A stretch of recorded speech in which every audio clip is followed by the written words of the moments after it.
Before you feel embarrassed about this, there is something you need to hear. You are in the kitchen, nobody is home, and you are narrating everything you do. Okay, where did I put the... there it is. Right, now I need to... No, wait, do that first.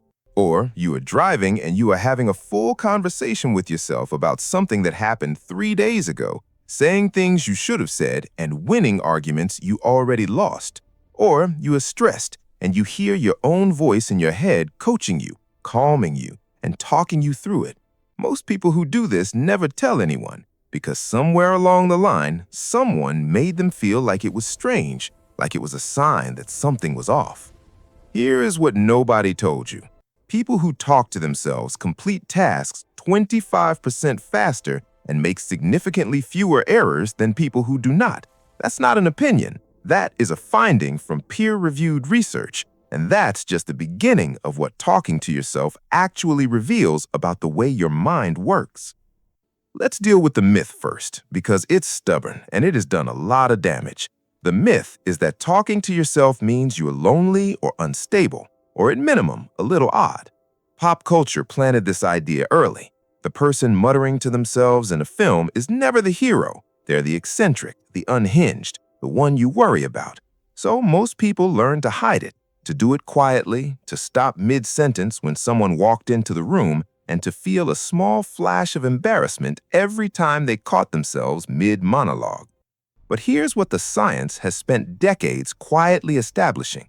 Self-talk is not a quirk. It's not a coping mechanism for the socially awkward. It's one of the most sophisticated cognitive tools the human mind has ever developed. And the people who do it naturally and freely, without shame and without suppression, are using their brains in a way that most people simply do not.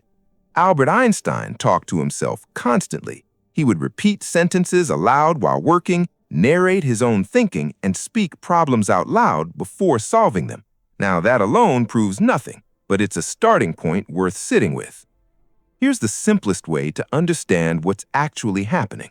When you're a child, you think out loud automatically, naturally, and without any self-consciousness. A child building with blocks narrates every move. This one goes here, now that one, no, that one falls, try this one. They're not talking for an audience, they're thinking, and the talking is how the thinking happens. Then something shifts. Adults tell them to be quiet, to think inside their head, and to stop narrating.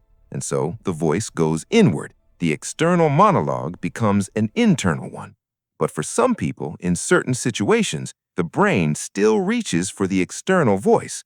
When the problem is complex enough, when the emotion is intense enough, or when the stakes are high enough, the brain reaches for the tool that worked first. And that instinct is not regression. It's the brain recognizing that speaking the thought makes the thought clearer. Externalizing the problem creates distance from it, and distance is exactly what good thinking requires. Let's talk about the different ways this shows up. First is the problem narrator. This is the person who talks through challenges out loud, using language to organize complexity. The voice is a tool for structuring what the mind alone cannot hold. Second is the emotional processor. This person uses self-talk to manage what they feel. After a difficult conversation or a moment of rejection, they talk it through with themselves, working through the emotion, the way some people write in a journal. Third is the rehearser. This is the person who runs through conversations before they happen, playing both parts. This is not anxiety in disguise, it's preparation. High performers, athletes, and surgeons do this deliberately. The rehearsal is not nervousness, it's precision. Finally, there is the encourager, the voice that says, "Come on, you can do this. Just start, one thing at a time." This person has developed the ability to be their own source of steadiness, their own calm in the middle of the chaos. None of these types are strange. All of them are intelligent. There is a specific type of self-talk that researchers have studied extensively, and the results are remarkable. Most people, when they talk to themselves, use the word I. I cannot do this. I am not ready. Or I am going to fail. This keeps you inside the feeling, right in the middle of the emotion, which is precisely where clear thinking becomes hardest. But researchers discovered that when people switched to using their own name or the word you, something measurably different happens in the brain. Instead of saying, I am so nervous, they say, you have done hard things before. You know how to do this. That single shift from first person to third person creates what psychologists call psychological distance. It's like stepping slightly outside yourself, becoming your own wisest advisor instead of your own most anxious passenger.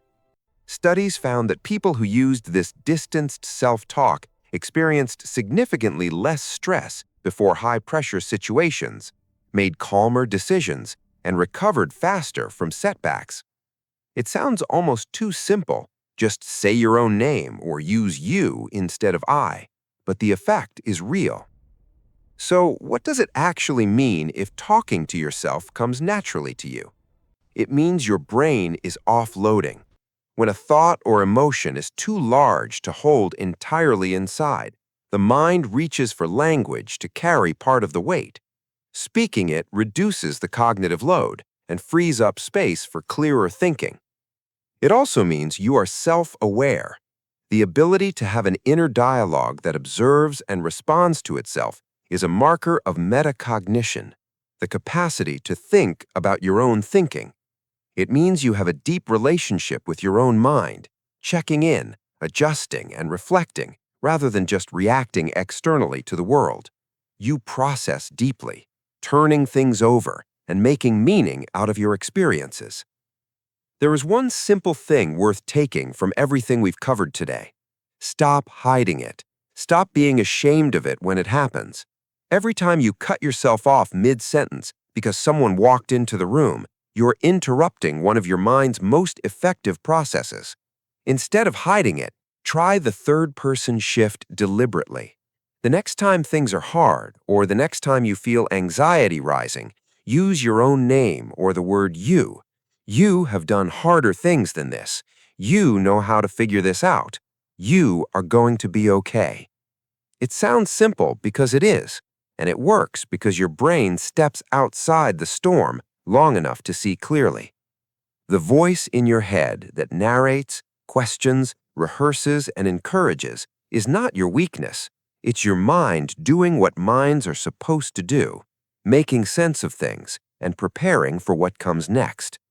Most people never develop that kind of relationship with themselves, outsourcing all of their thoughts to distractions and noise. You kept the conversation going with the only person who was there for every single thing you've ever been through. That's not strange. That's one of the most human things there is. So the next time you catch yourself mid-monologue in the kitchen, mid-argument in the car, or mid-pep talk before something that scares you, don't stop. Let the voice speak. It usually knows what it's talking about.